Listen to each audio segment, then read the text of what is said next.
അങ്ങനെ നമ്മുടെ തിരുവോണം കഴിഞ്ഞു. ഇന്ന് അവിട്ടം, മൂന്നാം ഓണം. അപ്പോൾ മൂന്നാം ഓണത്തത്തെ പൂക്കളം കണ്ടാലോ? ഇവിടെ ഇങ്ങനെ തന്നെയാണ് കേട്ടോ പൂക്കളം ഇടുന്നത്. ചിലവർ ചതയം വരെ ഇടുന്നവരുണ്ട്. ചതയത്തിന് വാരിക്കളയിട്ടോ വൈകുന്നേരം ചതയം ദിവസം കൂടി ഇട്ടിട്ട്. ഞങ്ങൾ എങ്ങനെയെന്ന് വെച്ച് കഴിഞ്ഞാൽ 16-ാം മകം ഓണം കഴിഞ്ഞിട്ട് വരുന്ന 16-ാം മകം വരെയും പൂവിടും. അതിൻ്റെ പിന്നിലുള്ള കഥ എന്താണെന്നുള്ളത് എനിക്ക് കൂടുതലായിട്ട് അറിയില്ല. പക്ഷേ അറിയണത് ഞാൻ പറയാം. കാർഷിക ഉത്സവമാണല്ലോ ഓണം എന്ന് പറയുന്നത്. അപ്പോൾ ഓണത്തിൻ്റെ എന്ന് പറഞ്ഞു കഴിഞ്ഞാൽ ഓണം എന്ന് പറഞ്ഞാൽ വിളവെടുപ്പിൻ്റെയും സമൃദ്ധിയുടെയും സമാധാനത്തിൻ്റെയൊക്കെ ഒരു ആഘോഷമായിട്ടാണ് പണ്ട് മുതൽക്കേ ആചരിച്ച് വരുന്നത്. അപ്പോൾ അതിൻ്റെ ഭാഗമായിട്ട് തന്നെ വീട്ടിൽ നമ്മൾ 16-ാമത്തെ ദിവസമൊക്കെ ആയിരിക്കും വിളവെടുപ്പൊക്കെ ഉണ്ടാവുക ഓണം കഴിഞ്ഞിട്ട് വരുന്നത്. അപ്പോൾ ആ ഒരു സമയം വരെ ആഘോഷിക്കുക എന്നുള്ളതിൻ്റെ ഭാഗമായിട്ടാണ് നമ്മൾ പൂവൊക്കെ ഇടുന്നത് എന്നാണ് ഞാൻ കേട്ടിട്ടുള്ളത്. എനിക്ക് കൂടുതൽ അറിയില്ല കേട്ടോ ഇതിനെ പറ്റി. എന്തായാലും ഞങ്ങൾ ചെയ്യാറുണ്ട്.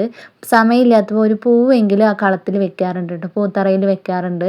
അപ്പം ഞങ്ങളുടെ പൂക്കളം ഇന്നത്തോടുകൂടെ നാളത്തോടുകൂടെ തീരുന്നതല്ല, 16 ദിവസം കൂടി നീണ്ടു നിൽക്കുന്നതാണ് കേട്ടോ. പക്ഷേ നാളത്തോടുകൂടെ നമ്മുടെ പൂക്കളം സീരീസ് ഇവിടെ സ്റ്റോപ്പ് ആവുകയാണ്.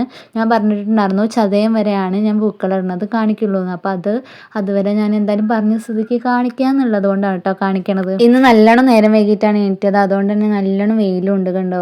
ഇന്നലത്തോടു കൂടെ മഴ പോയിന്നാണ് തോന്നുന്നത്. അതാണ് ഓണം വരെയാണ് മഴ ഉണ്ടാവുക, അതങ്ങനെയാണല്ലോ. അപ്പോൾ ഇതാണ് നമ്മുടെ കുഞ്ഞ് അവിട്ടം ദിനത്തത്തെ പൂക്കളം കേട്ടോ. അപ്പോൾ ഞങ്ങളെ ഇഷ്ടപ്പെട്ട് കഴിഞ്ഞാൽ ഞങ്ങളെ സപ്പോർട്ട് ചെയ്യുക. അപ്പോൾ നാളത്തെ വീഡിയോ ആയിട്ട് നാളെ കാണാം. ബായ്.